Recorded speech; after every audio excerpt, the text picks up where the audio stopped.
وإذ قال ربك للملائكة إني جاعل في الأرض خليفة قالوا أتجعل فيها من يفسد فيها ويسفك الدماء ونحن نسبح بحمدك ونقدس لك قال إني أعلم ما لا تعلمون صدق الله العظيم وصدق رسوله النبي الكريم ونحن على ذلك لمن الشاهدين والشاكرين محبة الشيطان ودرود السلام فاتقوا اللهم صل على محمد وعلى آل محمد كما صليت على إبراهيم وعلى آل إبراهيم إنك حميد مجيد اللهم بارك على محمد وعلى آل محمد كما باركت على إبراهيم وعلى آل إبراهيم إنك حميد مجيد সম্মানিত মুসল্লিয়ান কিরাম আল্লাহ রাব্বুল আলামিনের দরবারে আমরা শুকরিয়া আদায় করি যে মহান রব্বুল আলামিন আমাদেরকে দীর্ঘ এক সপ্তাহ পর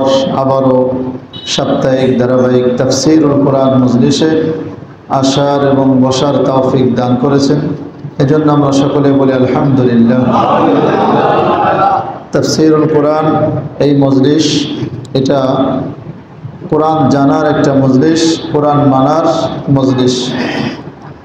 অতএব আমাদের কোরআন যেমন সমস্ত আসমানি কিতাবসমূহের চাইতে শ্রেষ্ঠ গ্রন্থ এবং এই কোরআনের মধ্যে সবচেয়ে শ্রেষ্ঠ সকল বাদশার বাদশাহ, সকল রবের রব আল্লাহ রব্বুল আলামিনের কালামের আলোচনা হচ্ছে।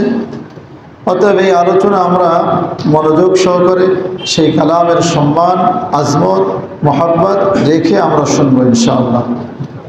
এজন্য যদি আমাদের কারোর কাছে ফোন থাকে ফোনগুলো সাইলেন্ট করে রাখলে মনে হয় ভালো হয়, ঠিক না?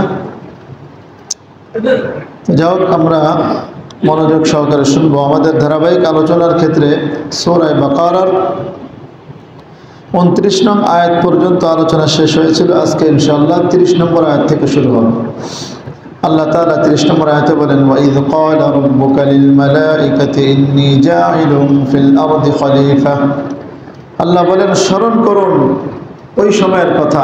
উযকুর ইয়া মুহাম্মদ সাল্লাল্লাহু আলাইহি ওয়াসাল্লাম। সবাই একটু জোরে সরে বলে সাল্লাল্লাহু আলাইহি ওয়াসাল্লাম। আল্লাহ তাআলা বলতেছেন যে স্মরণ করুন ওই সময়ের কথা যখন ক্বালা রাব্বুকা লিল মালাইকা, আপনার রব ফেরেশতাদেরকে লক্ষ্য করে বললেন, ইন্নী জাইলুন ফিল আরদি খলিফা, যে পৃথিবীতে আমি একজন খলিফা নির্ধারণ করব, একজন খলিফা বানাবো। এই কথাটা ফেরেশতাদের সামনে আল্লাহ তাআলা পেশ করতেছেন যে আমি একজন খলিফা বানাবো। অন্যান্য বিভিন্ন আয়াতে আল্লাহ তাআলা বলতেছেন যে আমি একজন মানুষ বানাবো। খালিকুম বাশারাম মিন তিন, যে মাটি থেকে একজন মানুষ আমি সৃষ্টি করব। তো তখন ফেরেশতারা কি বললো? ফেরেশতারা সামনে উপস্থিত, তারা বলতেছে, ক্বালু আতাজআলু ফীহা মান ইফসিদু ফীহা ওয়া ইয়াসফিকুদ দিমা। ফেরেশতারা তখন বলতেছেন যে আপনি এই পৃথিবীতে, এই জমিনে এমন এক ব্যক্তি বা এমন এক জাতিকে আপনি সৃষ্টি করতে চাচ্ছেন যাদের মধ্য থেকে কেউ কেউ তো ইফসিদু, যারা জমিনে ফাসাদ সৃষ্টি করবে, ফিতনা ফাসাদ করবে, ওয়া ইয়াসফিকুদ দিমা, এবং রক্ত প্রবাহিত করবে, খুনাখুনি করবে। ওয়া নাহনু নুসাব্বিহু বিহামদিকা ওয়া নুকদ্দিসু লাক। ফেরেশতারা বলতেছে, যারা আমরা তো আপনার তাসবিহ পাঠ করি, আপনার প্রশংসা করি, ওয়া নুকদ্দিসু লাক, আপনার পবিত্রতা ঘোষণা করি। ফেরেশতারা তাদের একটা আশ্চর্য, তাদের একটা তাজ্জুব প্রকাশ করতেছে যে আমরা তো আসি আপনার ইবাদতের জন্য, আপনার ইবাদত যা কিছু দরকার সব কিছুই আমরা করতেছি, তো আমরা থাকা সত্ত্বেও তারপরও এরকম একজন ব্যক্তি বা এরকম একটা জাতি আপনি কেন সৃষ্টি করতে চাচ্ছেন, এটা জানতে চাচ্ছে আর কি। যে যারা জমিনে ফাসাদ সৃষ্টি করবে, হত্যা করবে, খুনাখুনি করবে, রক্ত প্রবাহিত করবে, আমরা তো আছি। তখন আল্লাহ তাআলা হাকিমানা জবাব দিয়ে বলতেছেন, একটা শাসકોচিত জবাব দিয়ে বলতেছেন, ক্বালা ইন্নী আ'লামু মা লা তা'লামুন। আল্লাহ বলতেছেন যে নিশ্চয় আমি যা জানি তা তোমরা জানো না। এটা একটা হাকিমানা জবাব, একজন বাদশার জবাবের মতো জবাব, যে আমি যা জানি তা তোমরা জানো না। দেখেন ভাইরা আমার, আল্লাহ রাব্বুল আলামিন এই 30 নং আয়াতের মধ্যে যে কথাগুলো বলতেছেন, এই আয়াত এবং পূর্বের আয়াতের সাথে সম্পর্ক কি? আল্লাহ তাআলা পূর্বে 21 নম্বর আয়াতে কিন্তু একটা কথা বলেছেন যে তোমরা ইয়া আইয়ুহান নাস উবুদু রাব্বাকুমুল্লাযী খালাকাকুম, তার ইবাদত করো, হে লোক সকল তার ইবাদত করো যিনি তোমাদেরকে সৃষ্টি করেছেন। এই কথাটা সাদামাটা কথা, মানে সাদামাটা কথা হলেও কিন্তু এটার দলিল অনেক বড়, অনেক শক্ত দলিল। কথাটা সাদামাটা হলেও দলিলটা শক্ত। এরপরে আল্লাহ তাআলা কাফেরদের প্রতি আরো চ্যালেঞ্জ ছুড়ে মেরে দিয়েছেন যে আমি তোমাদের সৃষ্টিকর্তা এবং আমি একমাত্র ইবাদতের উপযুক্ত। এরপরে আল্লাহ রাব্বুল আলামিন 29 নম্বর আয়াতে আল্লাহ তাআলা বান্দার প্রতি আরো কিছু নিয়ামতের কথা আলোচনা করেছেন। কিছু নিয়ামত আমাদের দেহের সাথে সম্পৃক্ত, যেমন আল্লাহ বলেছেন যে কাইফা তাকফুরুনা বিল্লাহ আই কাইফা তাজহাদুনা বিল্লাহ, আল্লাহ তাআলাকে তোমরা কিভাবে অস্বীকার করো, যে আল্লাহ তোমাদেরকে আকুনতুম আমওয়াতান ফাআহইয়াকুম, তোমরা জড় পদার্থ ছিলা, মৃত ছিলা, সেখান থেকে তোমাদেরকে জীবিত করেছেন। আবার তোমরা একটা ইলা আজালিন মুসাম্মা, নির্দিষ্ট সময় যখন শেষ হয়ে যাবে তখন আবার আল্লাহ তাআলা তোমাদেরকে মৃত্যু দান করবেন। আবার এই সময় যখন শেষ হয়ে যাবে, যখন কিয়ামতের সময় আসবে, তখন আল্লাহ তাআলা আবার তোমাদেরকে সেই মাটি থেকে, সেই কবর থেকে পুনরুজ্জীবিত করবেন। তো এটা ছিল আমাদের দেহের সাথে একটা সম্পৃক্ত, যে আল্লাহ তাআলা আমাদেরকে কত নিয়ামত দিয়ে এই দুনিয়াতে আমাদেরকে পাঠিয়েছেন। এরপর আরেকটি নিয়ামতের কথা বলেছেন, যেটা সমস্ত মানুষের প্রয়োজন এবং যে নিয়ামতটা ব্যাপক, সেটা হলো যে আল্লাহ তাআলা আসমান জমিন আমাদের জন্য সৃষ্টি করেছেন, আমাদের উপকারার্থে সৃষ্টি করেছেন। তো এই যে আয়াতগুলোতে আল্লাহ তাআলা আমাদের উপরে নিয়ামত সমূহ আলোচনা করেছেন, শাখাগত নিয়ামত, যে আল্লাহ তাআলা আমাদেরকে কিভাবে সৃষ্টি করেছেন, দুনিয়ার মধ্যে যত কিছু ভোগ করি, সাখখারা লাকুম মা ফিস সামাওয়াতি ওয়া মা ফিল আরদ, আসমান জমিন এগুলো আমাদের জন্য সৃষ্টি করেছেন। আসমান জমিনে যা কিছু আছে সবগুলো আমাদের বশীভূত করে দিয়েছেন। কি বলেন, কত বড় বড় প্রাণী কিন্তু মানুষের কাছে কিন্তু ধরাশায়ী, মানুষের কথা তারা শোনে। কত বড় বিষাক্ত সাপ, তারপরেও তারা মানুষের গোলাম হয়ে আছে। কত বড় বড় প্রাণী, সেগুলো এই যেরকম হাতির মতো শক্তিশালী একটা প্রাণী, সেগুলোর উপরে কিন্তু মানুষ তার মাথার উপর চলতেছে। এই যে পাখি যেগুলো দেখতেছি আমরা, সব কিছুই আল্লাহ তাআলা আমাদের জন্য বশীভূত করে দিয়েছেন। কেন? আমাদের উপকারের জন্য। আল্লাহ তাআলা সব কিছু সৃষ্টি করেছেন কেন? আমাদের উপকারের জন্য। তো আল্লাহ রাব্বুল আলামিন এই নিয়ামতগুলো পূর্বের আয়াতে আলোচনা করেছেন, আর এই আয়াতে আল্লাহ তাআলা এই পুরা বনি আদমের প্রতি মৌলিক কি নিয়ামত ছিল, সেই মৌলিক নিয়ামতের আলোচনা আল্লাহ তাআলা করতেছেন। পূর্বে ছিল শাখাগত নিয়ামত, আর এখানে আল্লাহ রাব্বুল আলামিন এই আয়াতের মধ্যে মৌলিক ইবাদত, মৌলিক নিয়ামতের আলোচনা করতেন। সেটা কি? সেটা হলো আদম আলাইহিস সালাতু ওয়াস সালামকে আল্লাহ তাআলা সৃষ্টি করে অনেক বড় নিয়ামত, অনেক বড় অনুগ্রহ আল্লাহ তাআলা আমাদেরকে দান করেছেন। সুবহানাল্লাহ বলি। আদম আলাইহিস সালাতু ওয়াস সালামকে খলিফা বানিয়ে নিয়ামত দিয়েছেন। তাকে আল্লাহ রাব্বুল আলামিন ফেরেশতাদের চাইতে অনেক অনেক বেশি জ্ঞান দান করেছেন। সুবহানাল্লাহ। এরপরে আল্লাহ রাব্বুল আলামিন সকল ফেরেশতা, সকল জিন, সকল মাখলুককে আল্লাহ তাআলা নির্দেশ দিয়েছিলেন যে আদমের সম্মানার্থে তোমরা সিজদা করো। তাহলে এই আদমের সম্মানার্থে সিজদা করাটা, এটা আদম আলাইহিস সালাতু ওয়াস সালামের একটা সম্মান না? তো এই সম্মানও এটা অনেক বড় একটা নিয়ামত। আর এটা তো স্পষ্ট বিষয় যে নিয়ামতুল আসলি নিয়ামতুল ফরআ, যে আসলের প্রতি নিয়ামত দেওয়া, এটা তার শাখাগত, তার ফরআ যারা উত্তরাধিকারী যারা, তাদের উপরে নিয়ামত দান করার নামান্তর। নিয়ামতুল আবাই নিয়ামতুল আওলাদি, যে পিতা মাতার বাপ দাদার উপর যদি কোনো নিয়ামত দেওয়া হয়, সেই নিয়ামত মূলত কাদের উপরে? সন্তানাদের উপরে কি এই নিয়ামতটা বর্তায়।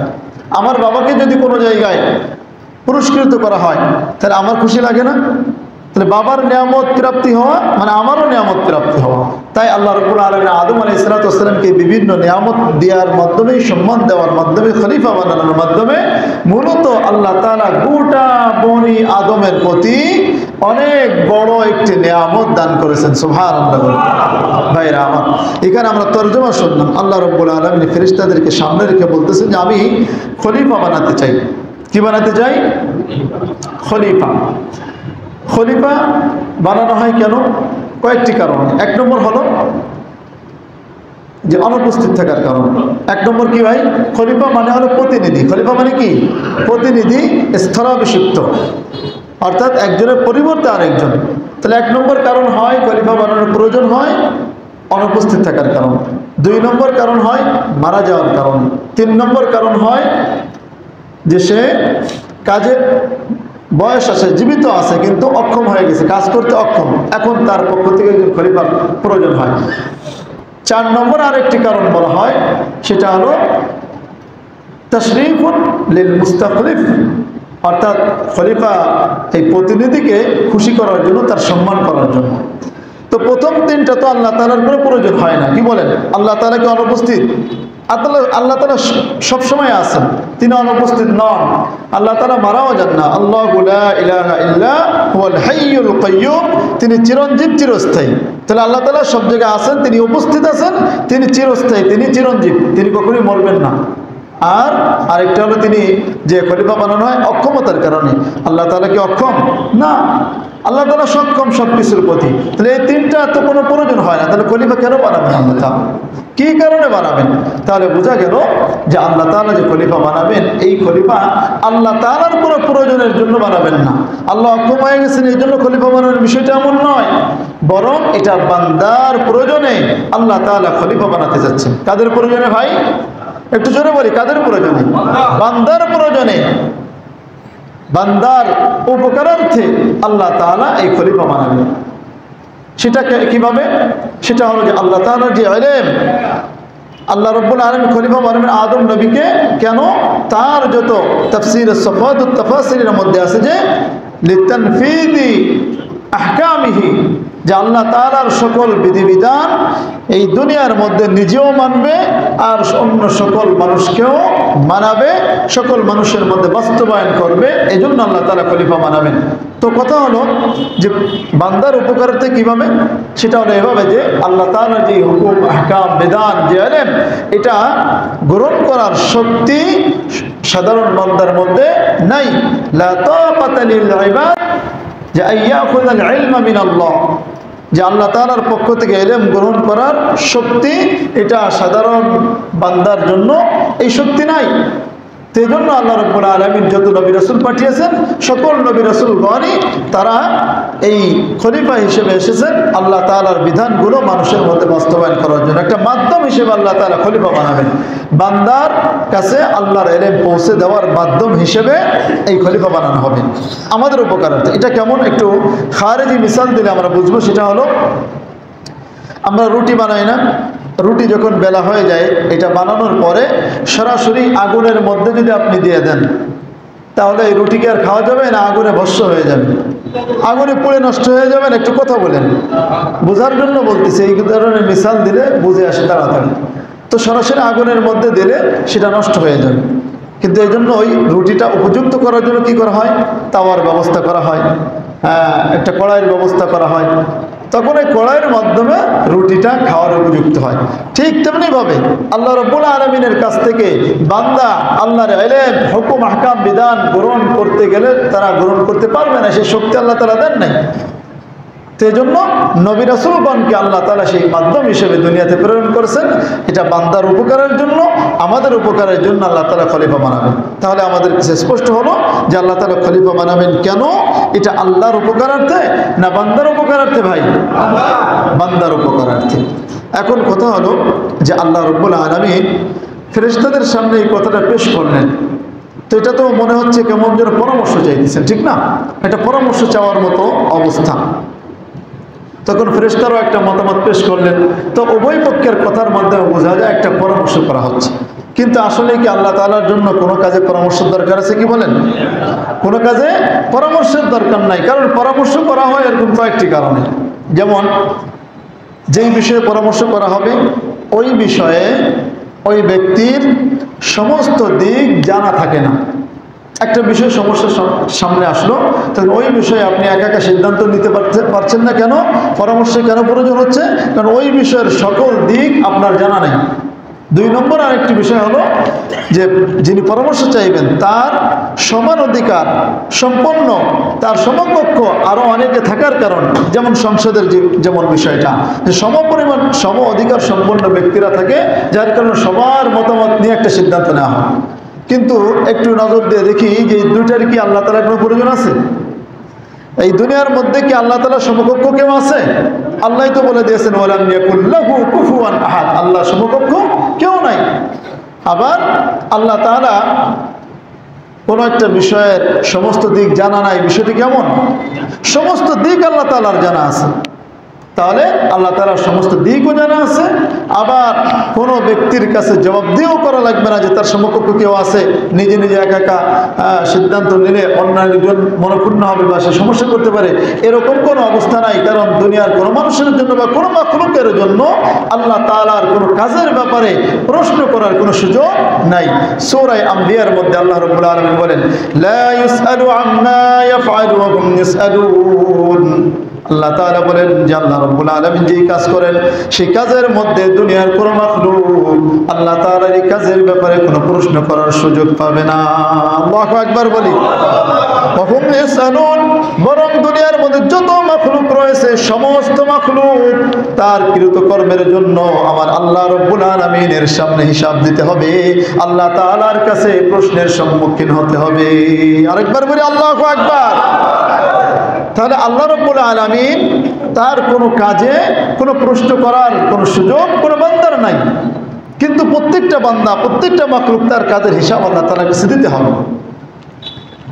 এখন কথা হলো যে তাহলে এই কাজটা করার কারণ কি? আসলে কি উদ্দেশ্যে আল্লাহ তাআলা এরকম পরামর্শের রূপ দিয়েছেন? কেন জানার দরকার আছে না নাই ভাই? ঘুমাইলে চলবে? কি বলেন? জানার দরকার আছে না নাই? অবশ্যই আছে। দেখেন আল্লাহ তাআলা এই পরামর্শের রূপ কেন দিয়েছেন? এই পরামর্শ রীতিটা যেন বান্দার মধ্যে প্রতিষ্ঠিত হয়ে যায়। প্রত্যেক বান্দা যেহেতু অক্ষম, বান্দা যেহেতু একটা বিষয় সকল দিক জানে না, এজন্য এটা বান্দার প্রয়োজন। পরামর্শ কার প্রয়োজন ভাই? বান্দার প্রয়োজন। তাই বান্দার মধ্যে যেন সকল বান্দার মধ্যে পরামর্শের রীতিটা চালু হয়ে যায়। তাই আল্লাহ রাব্বুল আলামিন এইভাবে এই পরামর্শের মতো একটা রূপ নিয়ে পুরা সকল বান্দাদেরকে শিক্ষা দিচ্ছেন যে তোমরাও তোমাদের কাজের মধ্যে পরামর্শ করো। যেমন ভাবে আল্লাহ রাব্বুল আলামিন আমাদের নবী সাল্লাল্লাহু আলাইহি ওয়াসাল্লাম, যারা বলে সাল্লাল্লাহু আলাইহি ওয়াসাল্লাম, তাকে আল্লাহ তাআলা পরামর্শ করার আদেশ দিয়েছেন। অথচ নবী সাল্লাল্লাহু আলাইহি ওয়াসাল্লাম ওহী ছাড়া একটা কথাও বলেন না।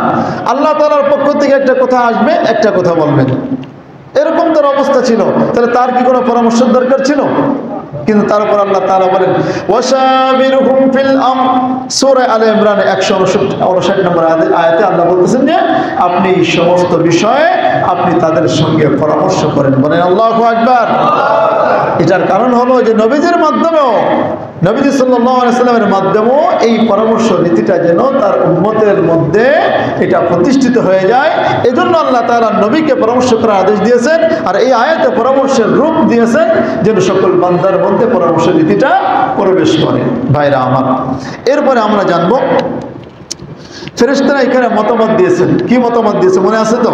যে আল্লাহকে বলতেছে, আল্লাহ আপনি এমন জাতিকে কেন সৃষ্টি করবেন যে মাইয়ুফসিদু ফিহা ওয়া ইয়াসফিকুদ দিমা, যারা দুনিয়ার মধ্যে ফাসাদ সৃষ্টি করবে, যারা দুনিয়ার মধ্যে রক্ত প্রবাহিত করবে। তো এখন কথা হলো যে ফেরেশতারা তো এই কথা বললো, এই পরামর্শ বা তাদের একটা মতামত পেশ করলো। প্রশ্ন থেকে যায় ফেরেশতারা জানলো কিভাবে যে যাদেরকে এখনো সৃষ্টি করা হয় নাই তারা কিভাবে দুনিয়াতে গেলে ফিতনা ফাসাদ করবে, রক্তপাত করবে, এটা ফেরেশতারা জানলো কিভাবে? প্রশ্ন হয় কি হয় না ভাই? কোরআনের একটু গুড় তত্ত্ব একটু ভালো করে বুঝতে হবে। তো এখানে ফেরেশতারা জানলো কিভাবে? এই ব্যাপারে তাফসীরবিদরা লেখেন যে ফেরেশতারা কিয়াস করেছিল জিন জাতির উপর। এটা আমাদের জানার দরকার যে আল্লাহ রাব্বুল আলামিন আসমান জমিন এবং জমিনের মধ্যে যা কিছু আছে সব কিছু সৃষ্টি করার পরে মানুষ সৃষ্টি করেছেন ঠিক, কিন্তু মানুষ সৃষ্টি করার আগেও কয়েক হাজার বছর আগে তাফসীরে জালালাইনের মধ্যে ধরেছে যে কয়েক হাজার বছর আগে আল্লাহ তাআলা জিন জাতিকে সৃষ্টি করেছেন। আল্লাহু আকবার বলুন। আল্লাহ রাব্বুল আলামিন সূরা হিজরের মধ্যে একটা আয়াতের মধ্যে বলেন والجان خلقناه من قبل من نار السموم। আল্লাহ বলতেছেন যে জান অর্থাৎ জিনদেরকে আমি মানুষের আগে এই আগুন থেকে সৃষ্টি করেছি। সুবহানাল্লাহ বলি। তাহলে জিনদেরকে মানুষের আগে সৃষ্টি করা হয়েছে, এটা আমরা সূরা হিজরের আয়াতের মাধ্যমে আমরা পাইলাম যে জিন জাতিরা অনেক আগে সৃষ্টি হয়েছে।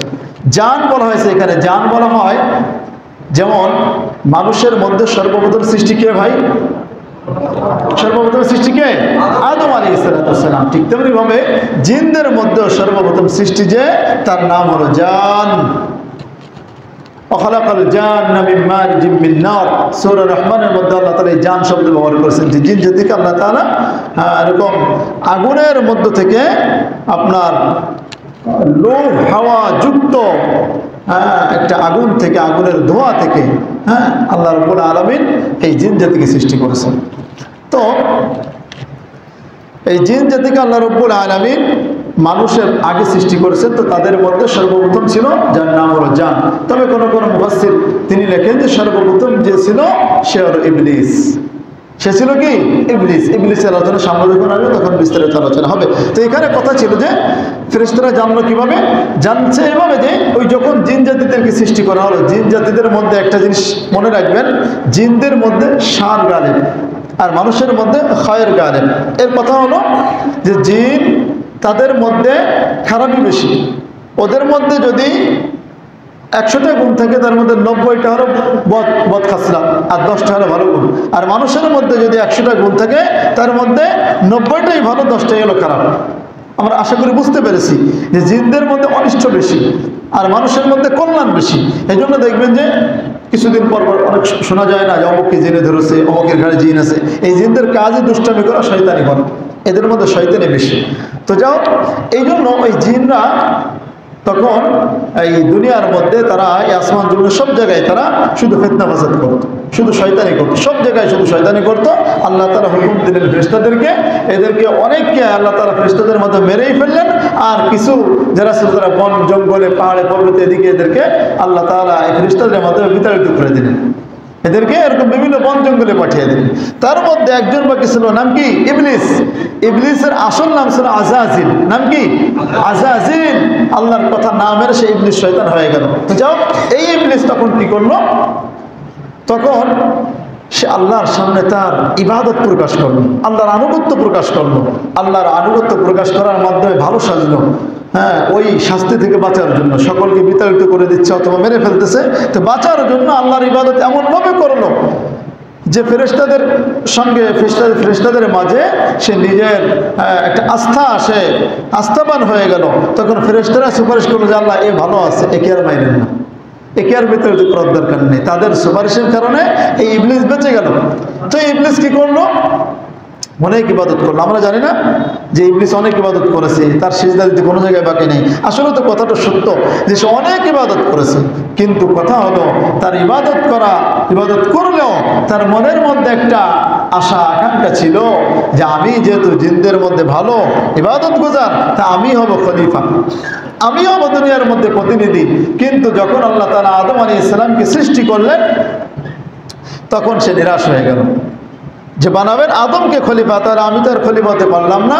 তখন তার যে ইবাদতগুলো রিয়া ছিল, শুধু দেখানো উদ্দেশ্য ছিল, লোক দেখানো, ফেরেশতাদেরকে দেখানোর উদ্দেশ্য ছিল, এটা আসল আল্লাহ তাআলার ইবাদত বা আল্লাহ তাআলার আনুগত্য স্বীকারের জন্য ছিল না, বরং ওই খলিফা প্রত্যাশী ছিল, খলিফা হওয়ার জন্য সেই ইবাদতগুলো করেছিল। এটা তখন প্রকাশ পাইল যখন আল্লাহ তাআলা সিজদা করতে বলল যে তুমি আদমের সম্মানার্থে সিজদা করো, তখন সে সিজদা করতে অস্বীকার করলো এবং সে কাফেরদের অন্তর্ভুক্ত হয়ে গেল। ভাইরা আমার, এই জিনরা বলতেছিলাম যে জিনদের মধ্যে অনিষ্টতা বেশি, ফেরেশতারা এগুলো দেখেছে না, নিজেরাই তো বিতাড়িত করেছে। এইগুলো দেখে মনে করেছে যে আমরা ফেরেশতারা ছাড়া ভিন্ন যে জাতি আসবে হয়তো তারাই এরকম ফাসাদ সৃষ্টি করবে, রক্তপাত করবে, এরকম শয়তানি করবে। এদের উপর কিয়াস করে ফেরেশতারা বলেছিল যে আতাজালু ফিহা মান ইফসিদু ফি আতাজালু মান ইফসিদু ফিহা ওয়া ইয়াসফিকু দিমা, যে আপনি কি এই জমিনে এমন কিছু লোককে সৃষ্টি করতে চান যারা জমিনে ফাসাদ সৃষ্টি করবে? বুঝে আসছে বিষয়টা? কারণ ফেরেশতারা তো আলিমুল গায়েব না, ফেরেশতাদেরকে আল্লাহ তাআলা যা জানায় দিবে সেটাই তারা জানবে, এটা সামনে আয়াতের মাধ্যমে প্রমাণিত হবে। তো এরকম হলো একটা জবাব। আরেকটা হলো যে আল্লাহ তাআলাই তাদেরকে বা তারা ধারণা করেছিল যে খলিফা বানানো হয় কখন? আচ্ছা, একজন বাদশা মানে নির্ধারণ করা হয় কখন? যখন জনগণের মধ্যে অনেক সমস্যা হবে, সমাধান দরকার, অনেক ফিতনা ফাসাদ হবে, সেগুলোর শাস্তি দেওয়ার দরকার, ইনসাফ করার দরকার, এগুলোর কারণে তো খলিফা বানানো হয়। তো যেহেতু খলিফা বানানো হবে, তার মানে বোঝা গেল যে তারা বুঝে নিয়েছিল যে হয়তো এদের মধ্যে এরকম রক্তারক্তি হবে, কোনো ফিতনা ফাসাদ হবে, যার কারণে খলিফার প্রয়োজন। অর্থাৎ খলিফার প্রয়োজনের দিকে লক্ষ্য করে ফেরেশতারা বলেছিল যে আল্লাহ আপনি এমন কাউকে সৃষ্টি করতেছেন যারা জমিনে ফাসাদ সৃষ্টি করবে। তো ফেরেশতারা মূলত এখন কথা হলো যে এই প্রশ্ন করে কি ফেরেশতারা আপত্তি করছে? এটা কেমন যেন আপত্তিকর হয়ে গেল না?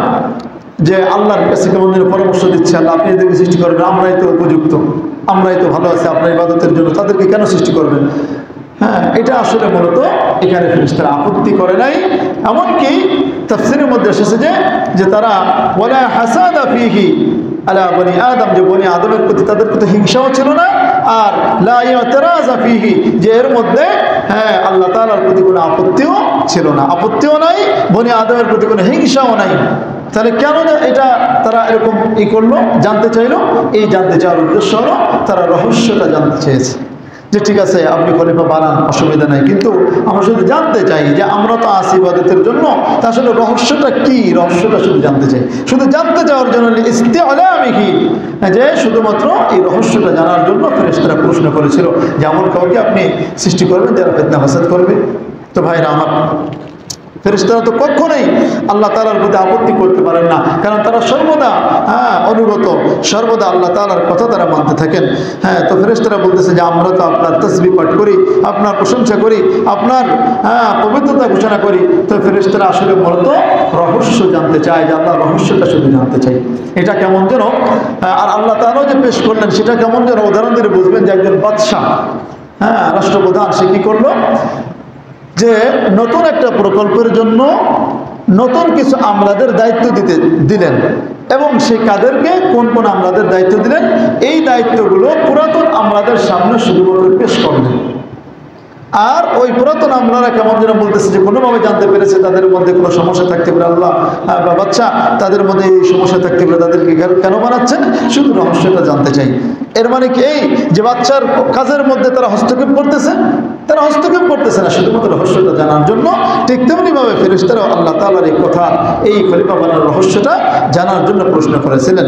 তো আল্লাহ রাব্বুল আলামিন হাকিমানা জবাব দিয়ে বলেন যে দেখো, ইন্নী আ'লামু মা লা তা'লামুন, যে আমি যা জানি তোমরা যা জানো না। খলিফা বানানোর মূল উদ্দেশ্য, আমি যা জানি তোমরা তা জানো না, অতএব তোমরা এই ধরনের প্রশ্ন করো না। তো ফেরেশতাদের মধ্যে শুধুমাত্র ইবাদতের যোগ্যতা ছিল, কিন্তু তাদের মধ্যে অন্য কোনো ইলম ছিল না, অন্য কোনো ইলম নাই। শুধু ইবাদতের যোগ্যতা তাদের মধ্যে আছে, কিন্তু অন্য কোনো জ্ঞান তাদের মধ্যে আল্লাহ তাআলা দেন নাই। কিন্তু আল্লাহ তাআলা আদম আলাইহিস সালাতু ওয়াস সালামকে সৃষ্টি করলেন। আদম আলাইহিস সালাতু ওয়াস সালামকে সৃষ্টি করার পর আল্লাহ তাআলা তার মধ্যে ইবাদতের যোগ্যতাও দিয়েছেন, আবার জ্ঞানও দান করেছেন। এই ইবাদতের যোগ্যতা এবং জ্ঞান দুইটা জিনিস দান করার মাধ্যমে আল্লাহ তাআলা আদম আলাইহিস সালামকে সকল ফেরেশতাদের চাইতে শ্রেষ্ঠত্ব দান করেছেন। সুবহানাল্লাহ বলি। ভাইরা আমার, এখানে ফেরেশতাদের চাইতে আল্লাহ তাআলা আদম আলাইহিস সালামকে শ্রেষ্ঠত্ব দান করেছে। ফেরেশতাদের মধ্যে আমরা অনেক ফেরেশতার কথা জানি। মূল ফেরেশতা অর্থাৎ যারা বিশেষ ফেরেশতা, যেমন 4 জন। 1 নম্বর কি জিবরিল আলাইহিস সালাম, যাকে আল্লাহ তাআলা নবীদের কাছে আল্লাহ তাআলার খবরের বার্তাবাহক হিসেবে আল্লাহ তাআলা যাকে বানিয়েছেন। 2 নম্বর হলো মিকাইল আলাইহিস সালাম, যাকে দুনিয়ার সকল জীবজন্তু সকল প্রাণীর রিজিক বন্টনের দায়িত্ব দিয়েছেন। কোথায় কোন জায়গায় কতটুকু রিজিক দরকার, কোথায় কতটুকু বৃষ্টি দরকার, সব কিছু কার দায়িত্বে? মিকাইল আলাইহিস সালাম। আর 3 নম্বর হলো ইসরাফিল আলাইহিস সালাম, যাকে আল্লাহ তাআলা সিংহায় ফুৎকার দেওয়ার দায়িত্ব দিয়েছেন, যিনি ওই কিয়ামতের সময় সিংহায় ফুৎকার দেওয়ার জন্য এখনো বসে আছেন। আল্লাহু আকবার বলি। আর 4 নম্বর ফেরেশতা হলো আজরাইল। আজরাইলকে আমরা অনেক সময় আজরাইল নাম রাখতেও ভয় পাই, জান কবজ করে, এই জন্য অনেকে ঘৃণা করে। না, নাউযুবিল্লাহি মিন যালিক, তিনি হচ্ছেন ফেরেশতা, সর্বশ্রেষ্ঠ ফেরেশতা ফেরেশতাদের মধ্যে। তো তাদেরকে জান কবজ করার কারণে তাকে আমরা ঘৃণা করতে পারি না, কারণ তিনি সম্মানের ফেরেশতা। তার দায়িত্ব আল্লাহ তাআলা দিয়েছেন এই মানব জাতির, জিন জাতির জান কবজ করার জন্য। এই 4 জন ফেরেশতা, আরো ফেরেশতা রয়েছে সম্মানী ফেরেশতা, আমাদের 2 কাঁধে থাকে। আমাদের ডান বামে ফেরেশতা রয়েছে সম্মানিত ফেরেশতা। আল্লাহ তাআলা বলেন কিরামান কাতিবিন, তোমাদের জন্য সংরক্ষিত ফেরেশতা রয়েছে, সম্মানিত ফেরেশতা রয়েছে, মুনকার নাকির ফেরেশতা রয়েছে। তো এই ধরনের যত ফেরেশতা থাকুক, সকল ফেরেশতাদেরকে সামনে রেখে আল্লাহ তাআলা এই কথাগুলো বলেছেন। তবে মনে রাখতে হবে, আগে একদিন বলেছিলাম কিন্তু, যে এই বিশেষ ফেরেশতা 4 জন ফেরেশতারা, এরা কিন্তু সাধারণ মুমিনের চাইতে শ্রেষ্ঠ, এটা মনে রাখতে হবে। আর ওই বিশেষ ফেরেশতাদের চাইতে বিশেষ লোক, অর্থাৎ সকল নবীরা ওই বিশেষ ফেরেশতাদের চাইতে শ্রেষ্ঠ। সুবহানাল্লাহ বলি, বুঝে আসছে? শ্রেষ্ঠত্বের তারতম্যটা আমাদের বুঝতে হবে। তো এটা মনে রাখি। তো আল্লাহ রাব্বুল আলামিন আল্লাহ তাআলা আদমকে সৃষ্টি করলেন। তো সৃষ্টি করার ক্ষেত্রে আল্লাহ তাআলা আদম আলাইহিস সালামকে মাটি থেকে সৃষ্টি করেছেন। কি থেকে সৃষ্টি করেছেন? মাটি দিয়ে সৃষ্টি করেছেন। আল্লাহ বলেন ওয়ালাকাদ খালাকনাল ইনসানা মিন সালসালিন মিন হামাইন মাসনুন, যে আমি কাদা মাটির স্বর, আমরা চিনি না যে কাদা মাটির স্বর থেকে আমি মানুষকে সৃষ্টি করেছি। তাফসীরের মধ্যে লেখে যে কেমন যেন আল্লাহ তাআলা এই স্বরগুলো নিয়ে এক জায়গায় কেমন যেন কাচের মধ্যে রেখে সেটা একটু শক্ত হয়েছে, ঠনঠন হয়েছে। এখানে অর্থ হলো যে ঠনঠনে মাটি থেকে, কাদা মাটি ঠনঠনে মাটির স্বর থেকে, ঠনঠনে মাটি থেকে আল্লাহ তাআলা সৃষ্টি করেছেন। কেমন যেন এটা একটু ঠনঠনে হয়েছে, শক্ত হয়ে গেলে টুক্কা দিলে ঠনঠন আওয়াজ হয় না, তো ওরকম মাটি থেকে আল্লাহ তাআলা বিভিন্ন পর্যায়ে যাওয়ার পরে আল্লাহ রাব্বুল আলামিন তার মধ্যে রূহ ফুৎকার করে দিয়েছেন। তো এইভাবে আল্লাহ তাআলা আদম আলাইহিস সালামকে সৃষ্টি করেছেন। এখানে একটা আরেকটি কথা রয়েছে, সেটা হলো এই যে আল্লাহ কোরআন তাফসীরে লেখে যে আল্লাহ তাআলা ফেরেশতাদের মধ্যে প্রথম 4 জন ফেরেশতাদেরকে, জিবরিলকে পাঠান, মিকাইলকে পাঠায়, ইসরাফিলকে পাঠায়, যাও মাটি নিয়ে আসো। সবাই মাটি আনতে যায়, যে মাটি কান্নাকাটি শুরু করে দেয়। আল্লাহু আকবার বলি, যে আমার থেকে মাটি নিয়ে আদমকে বানাবে, আমার থেকে মাটি নিয়ে এমন কিছু লোককে বানাবে যাদের মধ্যে কিছু মানুষ থাকবে তাদের কৃতকর্মের কারণে জাহান্নামে যাবে। এই কারণে মাটি কান্না শুরু করে দিয়েছে, মাটি তাদের কাছ থেকে মাটি আনতে পারেনি। পরবর্তীতে দেখা গেছে আজরাইলকে পাঠাচ্ছে, সে একদম তার আর কোনো কি নাই, কোনো মায়াটা না দেখাইয়া এটা আসে থামা মেরে এই মাটি থেকে তারা মাটির স্বর নিয়ে চলে গেছে। আল্লাহু আকবার বলি। তাফসীরের মধ্যে এটাও ধরেছে যে মাটির যেমন বিভিন্ন কালার আছে না, সাদা, কালা, লাল, কালোর মধ্যেও কয়েক ভাগ আছে, বেশি কালো, কম কালো, শ্যামবর্ণ, এই যত ধরনের কালার আছে, এই মানুষের মধ্যে যে বর্ণ, যে বর্ণের যেই ভেদাভেদ বা পার্থক্য, এটাই মাটির বর্ণের ভেদাভেদের কারণে। সুবহানাল্লাহ বলি। এই কারণে মানুষের রঙের মধ্যে পরিবর্তন। তো ভাইরা আমার, আল্লাহ তাআলা আদম আলাইহিস সালামকে সৃষ্টি করেছেন কিসের মাধ্যমে? মাটির মাধ্যমে, কাদা মাটির মাধ্যমে। অন্য আয়াতে আল্লাহ বলেন হুয়াল্লাযী খালাকাকুম মিন তুরাবিন, আমি তোমাদের সকলকে সৃষ্টি করেছি কিসের থেকে? মাটি থেকে। অন্য আয়াতে আল্লাহ বলেন যে আমি মানুষকে সৃষ্টি করেছি মিন তিন, ওয়ালাকাদ খালাকনাল ইনসানা মিন তিন, আমি মানুষকে সৃষ্টি করেছি কাদা মাটি থেকে। তো যাও, আল্লাহ রাব্বুল আলামিন এই আদম আলাইহিস সালামকে মাটি থেকে সৃষ্টি করার পর তাকে আল্লাহ তাআলা ইবাদতের যোগ্যতা দিলেন। আরেকটা বলেছিলাম কি? সকল জিনিসের জ্ঞানও দান করেছেন। এই দুনিয়ার মধ্যে তিনি প্রতিনিধিত্ব করবেন, খলিফা হবেন। তো যাদের খলিফা হবেন তাদের সম্পর্কে জ্ঞান জানার দরকার, জ্ঞান থাকার দরকার আছে না নাই? এই দুনিয়ার সকল বিষয় সম্পর্কে জ্ঞান থাকার দরকার আছে। তাই আল্লাহ তাআলা বলতেছেন ওয়াল্লামা আদামাল আসমাআ কুল্লাহা সুম্মা আরাদাহুম আলাল মালাইকা, রব্বুল আলামিন আদম আলাইহিস সালামকে সব কিছুর নাম শিক্ষা দিলেন। সুম্মা আরাদাহুম আলাল মালাইকা, এবং এই সকল বিষয়ে ফেরেশতাদের সামনে পেশ করলেন। অর্থাৎ যে সকল বিষয়ে আল্লাহ তাআলা আদমকে শিক্ষা দিয়েছেন, এই সকল বিষয় ফেরেশতাদের সামনে পেশ করলেন। আল্লাহ তাআলা ফেরেশতাদের চাইতে আদম আলাইহিস সালামকে শ্রেষ্ঠত্ব দেওয়ার জন্য এই অবস্থা করতেছেন। ফাকাল আম্বিউনি বিআসমাই হাউলাই ইন কুনতুম সাদিকিন। আল্লাহ বলতেছেন যে ফেরেশতারা তোমরা পারলে এই সকল নাম যেগুলো আমি আদমকে শিক্ষা দিয়েছি এগুলো পারলে তোমরা ব্যক্ত করো। আল্লাহু আকবার। পারলে তোমরা এগুলোর নাম বলো। ফেরেশতারা তো জানে না। তখন ফেরেশতারা বলে, আল্লাহ রাব্বুল আলামিন বলছেন ইন কুনতুম সাদিকিন, যদি তোমরা তোমাদের দাবিতে সত্যবাদী হয়ে থাকো তাহলে তোমরা পারলে এই নামগুলো তোমরা প্রকাশ করো, তোমরা একটু বলো আমার সামনে। অর্থাৎ তোমাদের দাবি ছিল যে আল্লাহ তাআলা হয়তো আমরা যেহেতু শ্রেষ্ঠ, আমাদের চাইতে শ্রেষ্ঠ কোনো জাতিকে আল্লাহ তাআলা সৃষ্টি করবেন না এমন ধারণা যেহেতু তোমাদের ছিল, অথবা তোমরা ধারণা করেছিলে যে আমরাই তো খলিফা হওয়ার যোগ্য, আর কেউ হয়তো যোগ্য হবে না, এরকম তোমাদের ধারণা ছিল। তো যদি তোমরা এই তোমাদের দাবিতে সত্যবাদী হয়ে থাকো তাহলে পারলে এই সকল নাম বর্ণনা করো। আল্লাহ রাব্বুল আলামিন আদম আলাইহিস সালামকে সকল বিষয়ের নাম শিক্ষা দিয়েছেন। যা কিছু আমরা দেখি না দেখি সব কিছুর নাম আল্লাহ তাআলা আদম নবীকে শিক্ষা দিয়েছেন। সুবহানাল্লাহ বলি। তাফসীরের মধ্যে লেখে বস্তুগত যেগুলো বস্তু জাতীয় যেগুলো জিনিস এই সকল বিষয়ে আল্লাহ তাআলা শিক্ষা দিয়েছেন। একবার কিভাবে সকল বিষয়কে আল্লাহ তাআলা এরকম পিঁপড়ার আকৃতি করে আল্লাহ রাব্বুল আলামিন তাকে একবার সেগুলো মুখস্থ করা দিয়েছেন। সুবহানাল্লাহ। এমনকি তাফসীরের মধ্যে লেখা হাত্তাল কসআতা ওয়াল কুসাইআতা ওয়াল মিগরাফাতা, যে আল্লাহ তাআলা আদম আলাইহিস সালামকে একটা পাত্রের নাম শিক্ষা দিয়েছেন। একটা প্লেট হবে, ছোট প্লেট, বড় প্লেট, ছোট চামচের কথাও আল্লাহ তাআলা শিক্ষা দিয়েছেন। আল্লাহু আকবার বলি। সকল বিষয়ের নাম, এই যে ফ্যান দেখতেছেন, যা কিছু হবে পৃথিবীতে সব কিছুর নাম কাকে শিক্ষা দিয়েছেন? আদম নবীকে। এমনকি জিনদের মধ্যে কি কি থাকতে পারে, মানুষের মধ্যে কি থাকে, এই দুই জাতির মধ্যে যা কিছু থাকতে পারে সব কিছুর নাম আল্লাহ তাআলা একবারে আদম নবীকে শিক্ষা দিয়েছেন। সুবহানাল্লাহ বলি। এখন কথা না, যেগুলো বস্তু না, যেমন আনন্দ, খুশি, তারপরে রাগ, তারপরে দুঃখ, এগুলো কিভাবে শিক্ষা দিলেন? এগুলোর কথা হলো যে আল্লাহ তাআলা তার মধ্যে ইলহাম করে দিয়েছেন, তার অন্তরে ঢেলে দিয়েছেন। এগুলো তার ধরা যায় না, ছোঁয়া যায় না, দেখা যায় না, এই জন্য আল্লাহ রাব্বুল আলামিন এগুলো তার অন্তরে ইলকা করে দিয়েছেন। এইভাবে আল্লাহ রাব্বুল আলামিন সব কিছু তাকে শিক্ষা দিয়েছেন।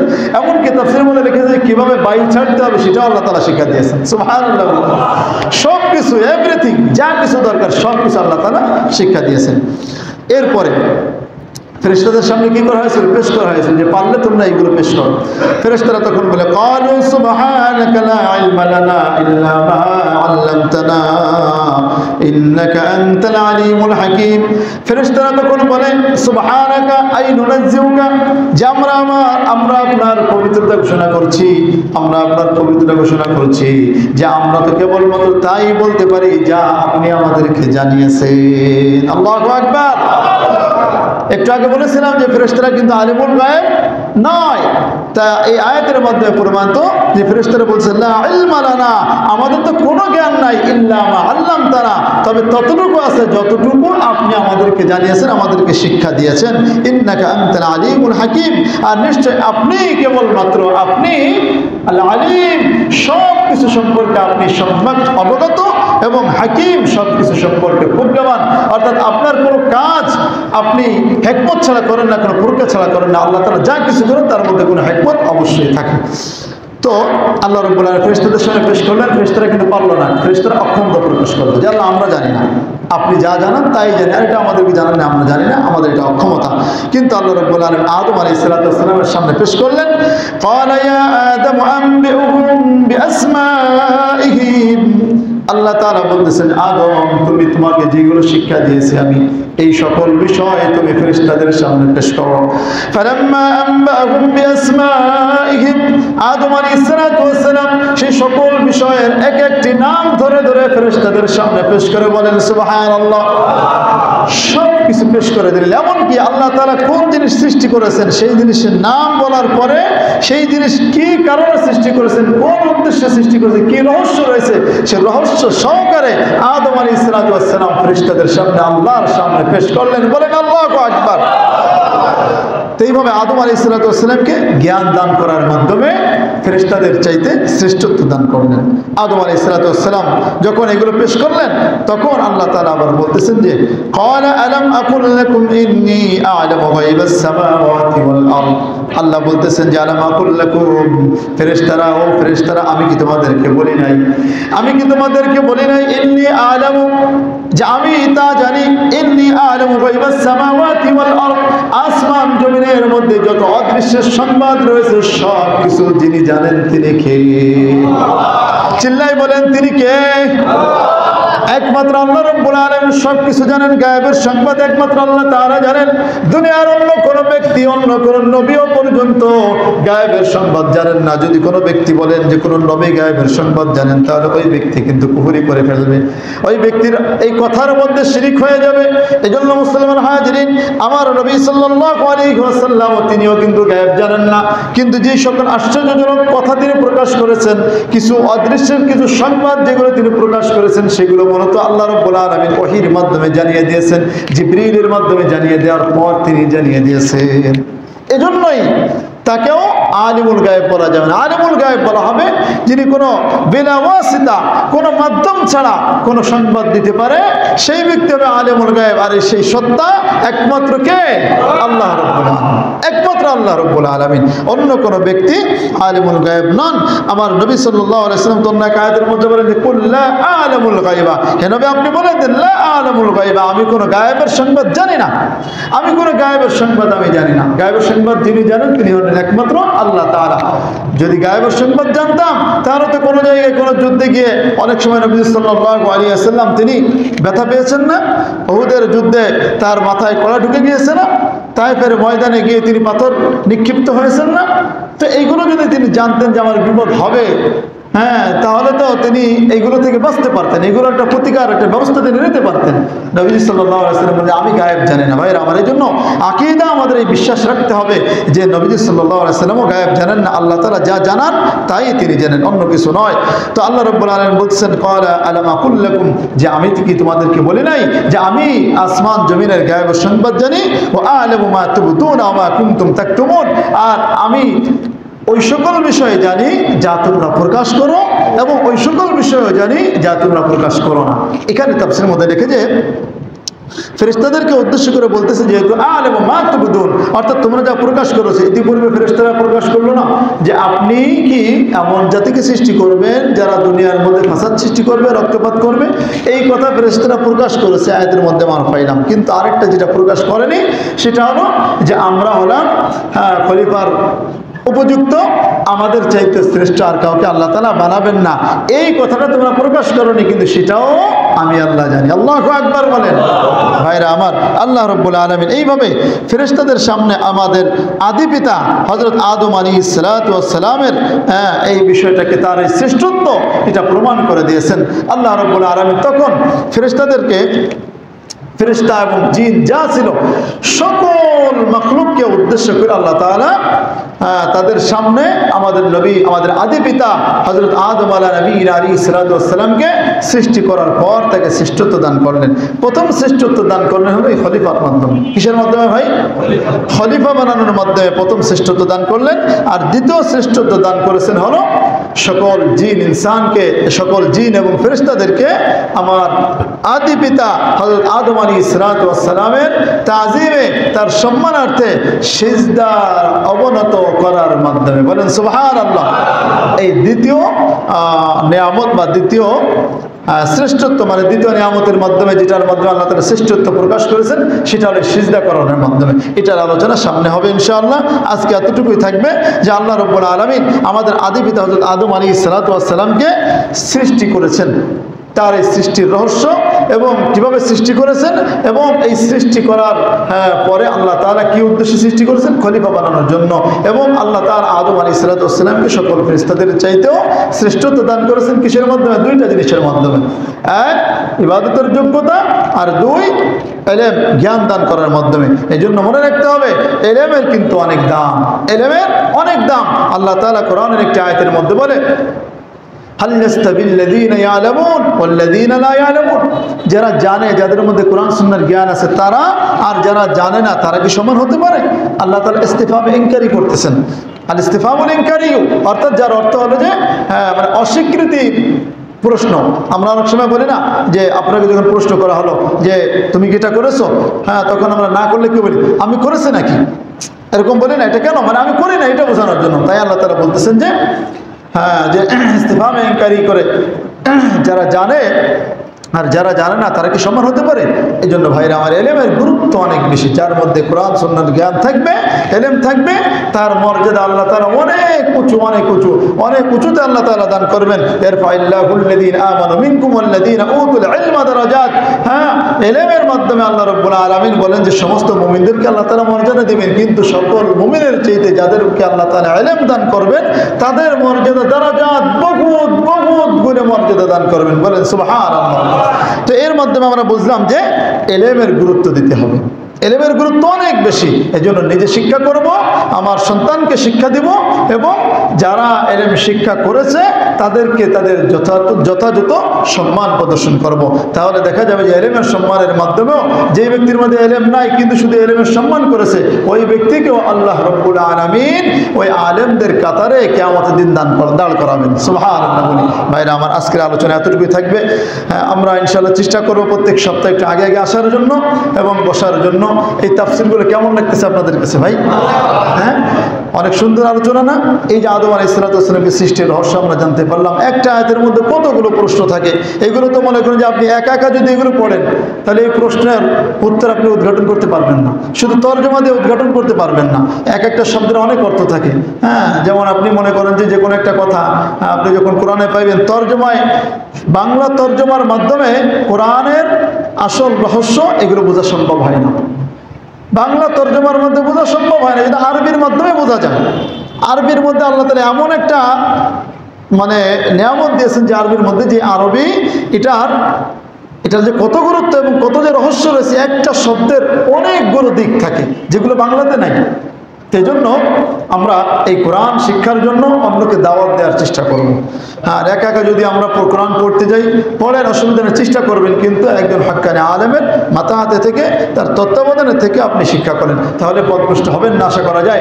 আর যদি একা একা যদি শিক্ষা করেন, এরকম মজলিসেও যদি বসার চেষ্টা না করেন, হ্যাঁ, কোরআনের মাহফিলে যদি বসার চেষ্টা যদি আমরা না করি, তাহলে দেখা যাবে যে কোরআনের মাধ্যমে ওই যে গত সপ্তাহে বা তার আগের সপ্তাহে বলেছিলাম, ইদুল্লু বিহি কাসীরা ওয়া ইয়াহদি বিহি কাসীরা, আল্লাহ তাআলা কোরআনের মাধ্যমে কাউকে পথভ্রষ্ট করেন, আবার কোরআনের মাধ্যমে কাউকে হিদায়াতের নূর দান করেন। এজন্য এই কোরআন যেন আমাদের হিদায়াতের জরিয়া হয়, হিদায়াতের মাধ্যম হয়। আল্লাহ তাআলা আমাদের সকলকে কবুল করেন। বলেন আমিন। আখির দাওয়ানা আলহামদুলিল্লাহি রাব্বিল আলামিন। সুবহান।